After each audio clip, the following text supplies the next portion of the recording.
As a child, Barbie dolls and television were forbidden at my house. I assumed it was on account of we were Jewish. I thought that, like mayonnaise and white bread, avoidance was a strong lifestyle suggestion. Or like getting socks for Hanukkah, it was a reminder of the suffering.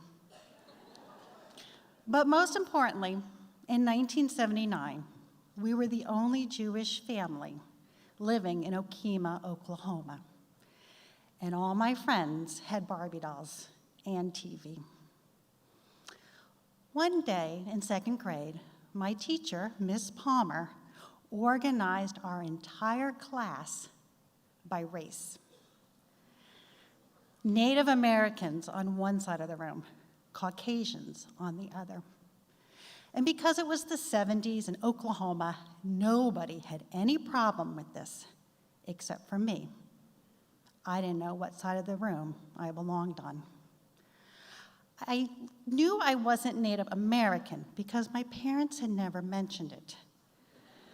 But those Caucasian kids sure looked a lot like that forbidden Barbie. I quickly scanned my classmates for clues. Shoes, sneakers, all. Pants, blue jeans, mostly Sears, some Walmart. Shirts. Native Americans wear shirts with no collars and big pictures of animals, a hawk, a deer, a wolf howling at the moon.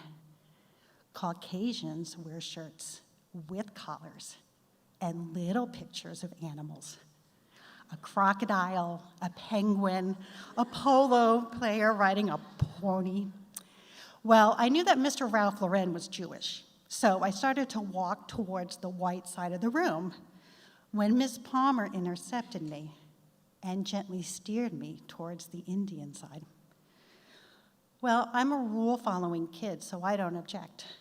I'm also very passive-aggressive, so I'm taking notes.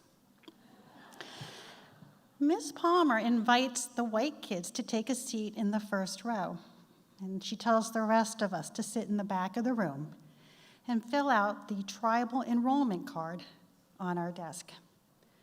The first question is parents' name and occupation. Mommy, mommy. Daddy, doctor. And the next question is grandparents' names. The next question is percentage of Indian blood. Full, 1/2, 1/4, 1/8. I can tell from the crescendo that this last question has most of the second grade confused. Miss Palmer goes desk to desk, asking, were your grandparents raised on tribal land or on city land? Were your parents or you born in the Indian clinic or the white hospital? At my desk, Miss Palmer checks the box 1/2 and takes my card. Then she goes to that first row of desks, puts her hands on her hips, and in that sing-songy second grade teacher voice, she says, boys and girls, never let anyone tell you you're worthless just because you're Native American. The government gives us a quarter every day you come to class. I had the same reaction. I was 8, and all I could think was, I am so glad I'm Jewish, because even with all that suffering, it still sounds so much worse to be Indian. That night at supper, my parents asked me what I learned in school that day. I tell them, I learned Miss Palmer thinks I'm Native American, and I wait for them to freak out. But there's no reaction. Maybe they misunderstood. My teacher says that I am an Indian. Still no response. Finally, my father leans towards me and says, and that is the moment I realized I've made a miscalculation. Over the next few years, I would find out that I am Muskogee Creek Indian on my father's side.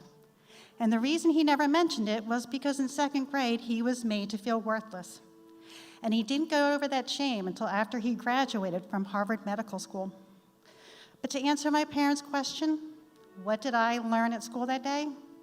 I learned that words are powerful and to choose yours carefully, because you never know how long something you say will stay in someone's heads and hearts.